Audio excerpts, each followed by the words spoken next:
ನೀವು ಸೈಬರ್ ವಂಚಕರಿಂದ ಮೋಸ ಹೋದರೆ ತಕ್ಷಣವೇ 1930ಗೆ ಕರೆ ಮಾಡಿ. ಆದರೆ ನೀವು 1930ಗೆ ಕರೆ ಮಾಡುವ ಮೊದಲು ಇವುಗಳು ನಿಮ್ಮಲ್ಲಿ ಇರಲಿ, ಮರೆಯಬೇಡಿ. ಮೋಸ ಹೋದವರ ಹೆಸರು, ಮೋಸ ಹೋದವರ ಮೊಬೈಲ್ ಸಂಖ್ಯೆ, ಹತ್ತಿರದ ಪೊಲೀಸ್ ಠಾಣೆ, ಜಿಲ್ಲೆ, ಬ್ಯಾಂಕ್ ಹೆಸರು, ಎಷ್ಟು ಮೊತ್ತವನ್ನ ಕಳೆದುಕೊಂಡಿದ್ದೀರಿ, ಯಾವ ಖಾತೆ ಸಂಖ್ಯೆ ಅಥವಾ ವ್ಯಾಲೆಟ್ ಮರ್ಚೆಂಟ್ UPI ಐಡಿಯಿಂದ ಮೊತ್ತವನ್ನ ಕಳವು ಮಾಡಲಾಗಿದೆ ಎಂಬುದರ ಮಾಹಿತಿ, ಪ್ರತಿ ಮೋಸದ ವಹಿವಾಟಿನ ಐಡಿಗಳು ಅಂದರೆ ಟ್ರಾನ್ಸಾಕ್ಷನ್ ಐಡಿಸ್, ವಂಚನೆ ಹೇಗೆ ನಡೆಯಿತು ಎಂಬುದರ ಸಂಕ್ಷಿಪ್ತ ಮಾಹಿತಿ.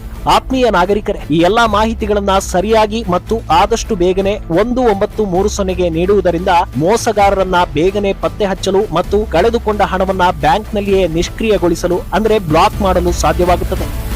ಕರ್ನಾಟಕ ರಾಜ್ಯ ಪೊಲೀಸ್ ಸದಾ ನಿಮ್ಮ ಸೇವೆಯಲ್ಲಿ.